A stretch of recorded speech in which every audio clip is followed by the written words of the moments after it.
မြန်မာနိုင်ငံဒီမိုကရေစီပြန်လည်ထွန်းကားရေးကိုအားသက်တရောထောက်ခံအားပေးခဲ့တဲ့အိန္ဒိယနိုင်ငံအနောက်ဘင်္ဂလားပြည်နယ်တည်ယူပို့ဆောင်ရေးဝန်ကြီးမစ္စတာဆူဘတ်ချက်ကရာဗာတီကွယ်လွန်သွားခဲ့ပြီဖြစ်ပါတယ်။အသက်68နှစ်အရွယ်မှာဆူဘတ်ချက်ကရာဗာတီဟာဩဂတ်စ်လ4ရက်နေ့မနက်ကကင်ဆာရောဂါနဲ့ကလကတ္တာမြို့ရဲ့ဆေးရုံတစ်ခုမှာကွယ်လွန်သွားခဲ့တာဖြစ်ပါတယ်။အိန္ဒိယနိုင်ငံဗဟိုအစိုးရကမြန်မာစစ်အစိုးရနဲ့ချစ်ကြည်ရင်းနှီးစွာဆက်ဆံနေချိန်မှာပြည်내ဝန်ကြီးတဦးဖြစ်တဲ့မစ္စတာဆူဘတ်ချက်ကရာဗာတီကမြန်မာဒီမိုကရေစီလှုပ်ရှားမှုကိုထောက်ခံအားပေးခဲ့ပါတယ်။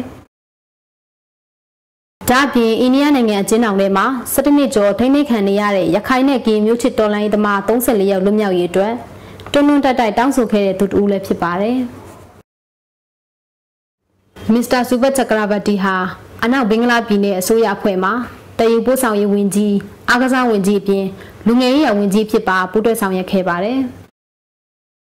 သူကဒီလိုတာဝန်ခက်စဉ်ကာလမှာရခိုင်နဲ့ကရင်တော်လှန်ရေးသမား34ယောက်ကိုအမြန်ဆုံးလွတ်မြောက်အောင်တောင်းဆိုတဲ့အနေနဲ့အိန္ဒိယမြန်မာချစ်ကြည်ရေးဘောလုံးပွဲတစ်ခုကို2008ခုနှစ်ဧပြီလကကမကထပြုလုပ်ခဲ့ပါတယ်။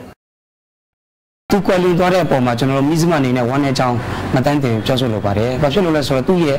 ဟာတက်ရှိတင်ရှားဖြစ်ရှိနေတဲ့အချိန်မှာမိစမတွေမကပဲမြန်မာနိုင်ငံသားတွေအတွက်ထောက်ခံမှုတွေပြုလုပ်ခဲ့တာရှိပါတယ်။2008ခုနှစ်မှာလည်းကလကတ္တာထောင်ထဲမှာအချင်းချနေတဲ့34ရောက်တော့မြန်မာနိုင်ငံသားတွေရဲ့လွတ်မြောက်မှုကိုရည်စူးပြီးတော့မှကျွန်တော်မိစမနဲ့သူတကွဘောလုံးပွဲတွေကျင်းပပြုလုပ်ခဲ့တာရှိတယ်။အဲ့လိုမျိုးပြုလုပ်ခဲ့တာဟာကျွန်တော်မြန်မာနိုင်ငံသားတွေအတွက်များစွာတော့အားပေးမှုခွန်အားတွေရရှိခဲ့တယ်။ဒါကြောင့်မလို့သူ့ရဲ့ကွယ်လွန်ခြင်းပေါ်မှာကျွန်တော်ဝမ်းနည်းကြောင်းကျွန်တော်မတန်းတင်အပ်ပါတယ်။ဒီချစ်ကြည်ရေးဘောလုံးပွဲတွေကိုမြန်မာတော်လှန်ရေးသမားများအတွက်သွေးစည်းညီညွတ်ရေးကော်မတီနဲ့ပူးတွဲပြီးဆူဘတ်ချက်ကရာဗာတီကကလကတ္တာမြို့မှာဦးဆောင်ကျင်းပခဲ့တာဖြစ်ပါတယ်။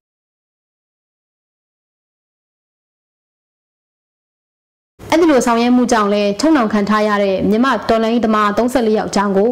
အိန္ဒိယနဲ့ကမ္ဘာပြည်သူတွေပုံမသိလာအောင်မိမောင်းထုတ်ပြသနိုင်ခဲ့ပါတယ်ရှင်။